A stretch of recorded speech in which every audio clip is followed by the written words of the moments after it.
If you've been following the SoCHiology podcast since I launched it in 2021, you will be aware of the reverse psychology subseries, which is basically unpopular Chicago opinions from Chicago. You will also be aware of the SAT, the SoCHiology awareness test, where I quiz random Chicagoans about different questions in regards to Chicago history and culture. Well, this Black History Month, I'm introducing the ChicaGOATS sub-series. This is basically a Black Chicago history blitz that details and gives brief summaries of different Black Chicagoans that lived in our city and did great things in their respective careers and left a huge impact not on the city but on the entire world.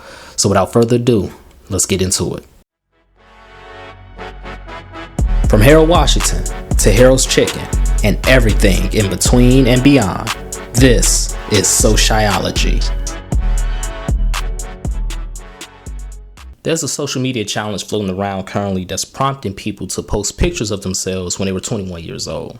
And I participated in this challenge. I posted a picture of myself in a purple and black cardigan with a dog tag chain. It looks like I was at a kickback at college. I also posted another picture of me holding a bottle of Sutter Home wine, taking a selfie in a bathroom mirror. And that picture was intended to be a joke, but the bigger joke was, where did I get a bottle of Sutter Home wine from and why was I holding it? But that was me when I was 21. I was an extrovert. Outside of graduating from college, my biggest priorities was where the party at and when we gonna go to the party, when we gonna go to the liquor store so we can get a fifth of Remy. Those were my priorities when I was 21 years old. 14 years have passed now. I'm 35 years old. Time flies when you're having fun. But unfortunately, the chairman, Fred Hampton Sr., was taken from us far too early. He was 21 years old when he was assassinated, when the FBI and the Chicago Police Department conspired to do this evil act, and when they took away fellow Black Panther Mark Clark, who was 22 years old at the time. You see, Fred Hampton Sr. was born August 30th, 1948. He grew up in Maywood, which is a west suburb of Chicago in Cook County. And from very early on, he displayed traits of leadership. You know, he was cooking and preparing food for fellow kids in the community, which would be a precursor to his role in the Black Panther Party's free breakfast program a couple years later. And just as a side note, the free breakfast program was not free. It was free for the people it was intended for, which was the children of the community, but it was not free. People had to pull together money. People had to pull together resources to purchase this food and prepare this food. I just want you to understand that next time you think churches and certain organizations don't deserve your money.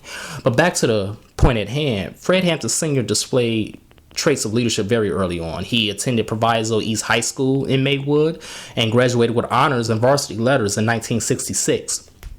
But instead of enrolling in college after high school, Fred decided to tackle the University of Adversity and to tear it down. Because again, the 60s was very chaotic for America, but especially Black America. Malcolm X was assassinated in 65. Dr. King was assassinated in 68. You had the Chicago 7 trial that was going on during this time. Fred Hampton Sr., the chairman, decided to tackle these issues head on and to fight for justice for the people. He created the multicultural political organization, the Rainbow Coalition.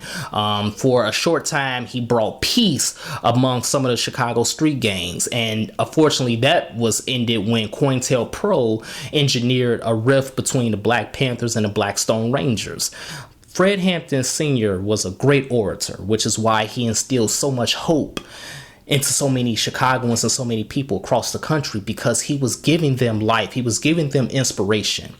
He was a young man, 21 years old, when J. Edgar Hoover deemed him as one of the most dangerous individuals in the country. And then unfortunately, that's when they installed a rat into the organization, which ultimately led to his demise. It's very tragic. It's very unfortunate.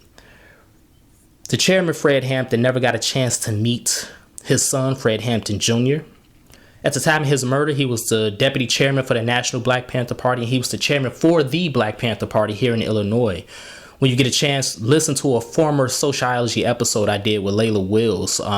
She is responsible for preserving a lot of these Black Panther sites in the city of Chicago to make them historic landmarks. I did that episode last year. I will include the link in the bio to this episode. Very informative.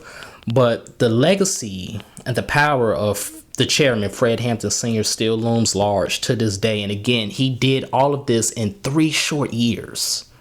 Think about what you have done in 3 years. And I'm not saying this to shame you. I'm not saying this to shade you. But think about what you have done in 3 years. Think about what you were doing when you were 21 years old. Just like that social media prompt challenged us to post pictures of ourselves when we were 21. The pictures of Fred Hampton when he was 21 was speaking to large crowds, was feeding children, was fighting the good fight, which is exactly what he did. Fred Hampton's body may not be with us in this realm, but his spirit is still very much present.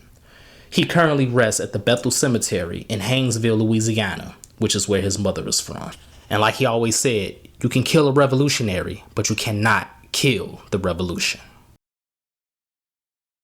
If you enjoyed this podcast, I ask for 2 things and I will love you forever. Number 1, please engage with us on social media. So like, share, subscribe, and comment on whatever platform you're listening to it on. And number 2, please make sure you pass it on to a friend who will enjoy it as well.